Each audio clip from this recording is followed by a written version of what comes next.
This story based on a true experience. In the year 1968 in the Midwest region, in the area of Midwest where Jong lived, there were many forests. According to Jong, there were various ways to earn a living, such as farming, hunting, and fishing. At that time, they lived in a village. He was only 15 years old and often went hunting with his uncle. Behind their house was a vast forest. Many wild animals lived there, including vipers.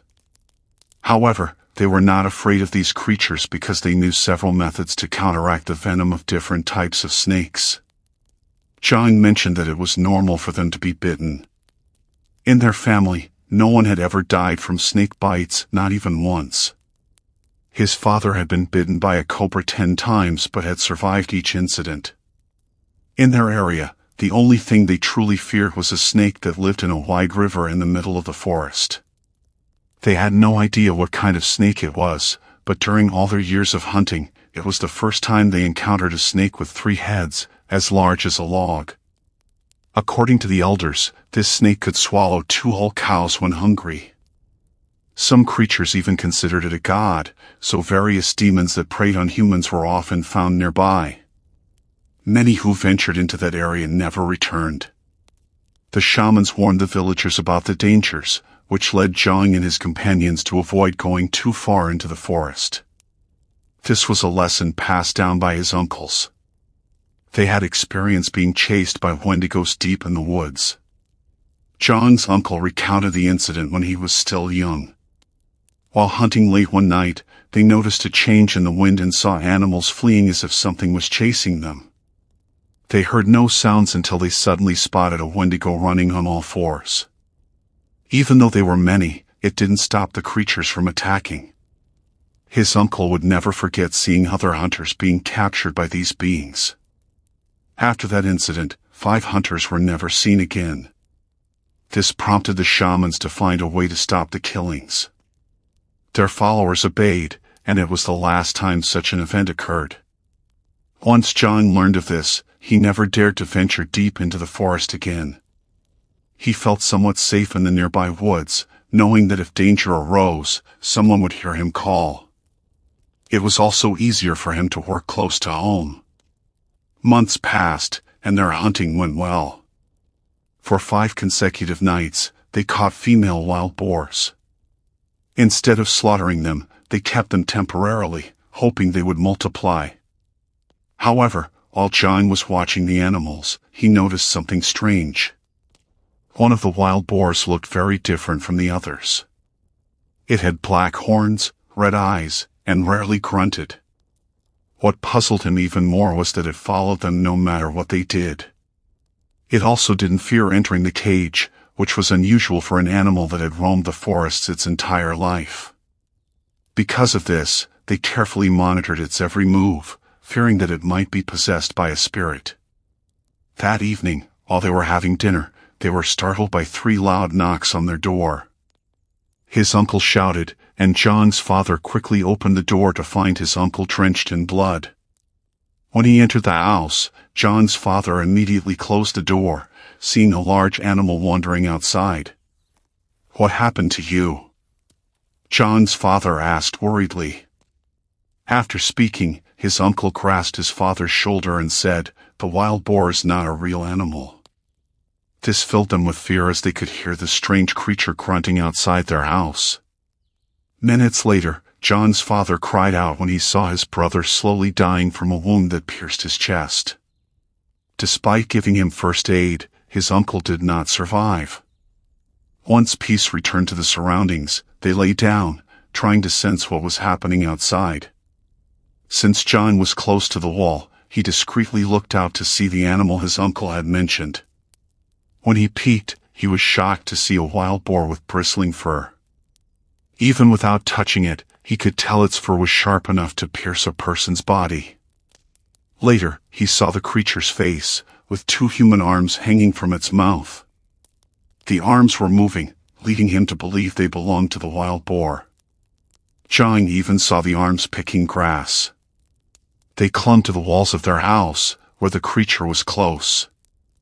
After witnessing this, he signaled his father to look outside. Understanding his signal, his father quickly looked through the wall and saw the same creature Jong had seen. At first, he did not believe it. But because of Jong's account, he realized his eyes were not deceiving him. At 11 in the evening, the grunting outside ceased. The tension lessened, and they turned their attention to their relative's body. Their family mourned throughout the night, recalling all their experiences with Jong's uncle to remember the good he had done for them. In the morning, his uncle's family learned what had happened. According to his uncle's wife, she hadn't slept all night because her husband had not yet returned. She added that he had only said he was going to drink, not expecting it to be his final farewell. It was painful, but they could do nothing. To ease their suffering, they had to accept what had occurred. Hours passed, and Jong's other relatives began to arrive. The shaman also came to examine the cause of his uncle's death. To prevent rumors about his uncle's death, the shaman chose to share his findings only with Jong's family. According to his examination, there were signs of a Wendigo's marks. He confirmed that the wild boar they saw was the primary cause of his uncle's death. Furthermore, he stated that before reaching that point, Jong's uncle had encountered various creatures. The shaman proved this by pointing out scars of different sizes and lengths. After discussing with Jong's family, the shaman warned them not to hunt at night.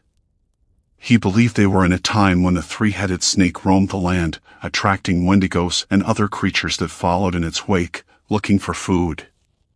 After sharing this, the shaman left their house. A few days later, the wait continued, with Jong and his family watching over it daily. They helped with all the tasks, knowing that his uncle's family could not manage alone. Before we get to the exciting part of the story, I encourage you to like this video and subscribe. Click the bell icon as well to get updates on our upcoming videos. Let's continue. Eventually, they ran out of livestock, leaving Jong no choice but to go into the forest to hunt. To avoid worrying his parents, he brought along some friends who often accompanied him to the area. They left at 3 in the afternoon to avoid being out at night. Upon entering the dense forest, everything went well. The ground was still wet, so they were extra careful about leeches that might suddenly latch onto them. After a while, they managed to catch some food, 3 birds, a wild chicken, and a few frogs. Excited about their successful hunt, they didn't realize they had wandered farther from the forest entrance. Around 4 p.m., Jong noticed dusk approaching and suggested they head back. "Mooey, let's go back. It looks like we've wandered too far," he told his 4 friends. When they heard this, they refused and continued joking around.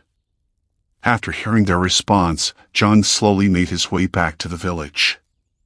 As they walked, they noticed a lack of animals around them, which puzzled them. Before his uncle died, they would see many snakes and various types of spiders looking for food at this time of day. But at that moment, even beetles and dragonflies were nowhere to be seen. Suddenly, they stopped walking when they saw the enormous body of a snake slowly moving. Apart from its thick scales, the creature had a peculiar smell. They realized it could swallow them whole if it sensed their presence. In intense fear, they slowly backed away in search of hiding. According to Jong, they barely hid behind a large tree when they saw huge vultures land on the snake's body. It quickly transformed into an ordinary person. Not only that, they also saw some boar-like creatures resembling the one that killed his uncle. The sight of these creatures made them realize how many there were. As they continued to observe, his friend urged him to move away from the area.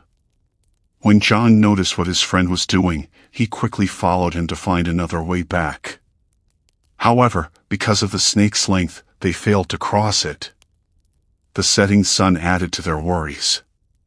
Before long, darkness enveloped them in the forest without any torches to light their way. Despite this, they bravely took the risk to leave, confident they were on the right path due to their familiarity with the place. But after several hours, they still didn't recognize any familiar paths. Even more puzzling was that the paths they were taking felt strange and unclear. Eventually, they were forced to stop, admitting they were lost. They tried to go back, but when they looked behind them, they couldn't determine which way to go. The trees all looked alike, and they couldn't see any traces of their sandals. Choosing a direction proved to be very difficult. Consequently, they engaged in a serious discussion about their next steps. Jong had a strong feeling that they wouldn't be able to return, as they had no idea where they were headed. While they exchanged ideas, they suddenly fell silent when they smelled a delicious aroma carried by the wind. This made them realize that there might be people living in that area. Without speaking, they stood up and quickly followed the source of the smoke. At first, they hesitated, but their hunger overcame their caution. As they walked, their conversation revolved around satisfying their hunger. Unfortunately, they had lost their catch and admitted they needed help. After a while crossing a small stream, they spotted an old house. Its door was open, and outside, 2 young women were cooking in a large pot. Before they could approach, the women were already waving at them, so they quickly advanced. As they walked down the path, John felt a strange unease about the place. In the middle of such a dense forest, there was a family living there, something he had never encountered in all his years of hunting. What surprised him even more was the beauty of the women who welcomed them. When they reached the yard of the house, Jong immediately warned his friends not to enter. He shared his feelings with them, but they didn't listen. Frustrated, he tapped them and said, "Will you trust them? You don't even know them. If you want to spend the night here, I'd rather hide in the forest than in that house." His friends looked at him with irritation. One of them pushed him and said, "Think, Jong. This is our only hope for a good rest tonight. Besides, do you want to stay in the forest? You saw those demons roaming around. What do you want to happen? For them to kill us? You need to think, Jong. It seems like you don't know what you're talking about." Given what his friends said, Jong had no choice but to let his friends go. When they entered the house, they were greeted by the 3 siblings of the young women, quietly watching while eating. Their parents were busy attending to the half-cooked meat on their table. When offered a seat, Jong immediately refused and left the house, choosing to wait outside despite his hunger. He wasn't the type of person to trust just anyone. While sitting outside, he waited patiently for his friends. Unfortunately, hours passed, and they didn't come out. When the door finally closed, he heard shouting inside, and soon he saw one of his friends struggling to escape. But before his friend could reach the yard, John stood up when he noticed the enormous boar charging at him from behind. The boar's horn pierced his friend's chest with such force that he died instantly. This compelled Jong to flee the scene. As he ran, he felt the creature chasing him. Fortunately, just as it was about to catch him, he reached the small stream they had crossed earlier. Despite knowing there were many leeches, he dove in and sank to the bottom. While submerged, he saw skeletons at the bottom of the stream. However, in his desperate state, he wasn't afraid. He noted that the creature circled the area all night until it was forced to leave around 4 a.m. When he realized the area was safe, he emerged from the stream and found several large leeches attached to him. Though weak, he forced himself to walk back to their village. John confessed that a few meters from that spot, he saw a snake shed skin. It was so large that parts of it were hanging from the trees. After half an hour, by the grace of God, he returned home. When his parents saw his condition, they immediately helped him. A few days later, his friend's family began searching for him, leaving Jong with no choice but to tell the truth. In their anger, they almost killed him, prompting him to leave their place. But you know, Mr. Z, to this day, Jong still can't believe what happened, especially when he and his friends encountered the 3-headed snake. Before ending this story, I encourage you once again to subscribe and like this video. With this small favor, you can help us grow our small channel. Do you have any comments? Just write them down below, and I will be happy to read them. That's all for now. Until the next story.